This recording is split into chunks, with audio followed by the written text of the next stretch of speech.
আজ ঘুম থেকে উঠতে উঠতে বেলা হয়ে গেল, তাই একটা নিচ থেকে অর্ডার দিলাম বার্গার। বার্গার আমার অনেক পছন্দ।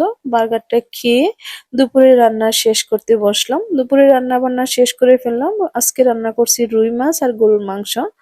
দেন আপনাদের ভাইয়া বাজার করে নিয়ে আসলো, অনেক কিছু বাজার করে নিয়ে আসলো। অফনের জন্য দুধ, ডিম, আইসক্রিম 2 প্যাকেট। মানে আইসক্রিমটা আমার অনেক পছন্দ, বিশেষ করে আমার ছেলের অনেক পছন্দ।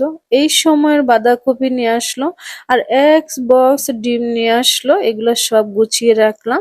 তো আপনাদের ভাইয়া বললো আমি নিজের হাতে আজকে আলু বাগা রান্না করব। এটা বিক্রমপুরের বিখ্যাত খাবার। দেন ফ্রিজ থেকে এই ফলগুলা বের করলাম, বের করে ধুয়ে আপনাদের ভাইয়াকে দিলাম। বললেন তো এই ফলের নাম কি? তারপরে সুলতান মাছগুলা ভালো করে ধুয়ে একটু ভাজি করে নিচ্ছি। আমার হাজবেন্ডকে আর আফওয়ানকে দিব। তো বাবা ছেলেকে দিয়ে দিলাম, ওরা খেয়ে নিল। এদিকে আপনাদের ভাই আমাকে 100 টাকার একটা নোট দিল, আমি তো মহা খুশি। আজকের মতো ভিডিওটা এই পর্যন্তই। আল্লাহ হাফেজ।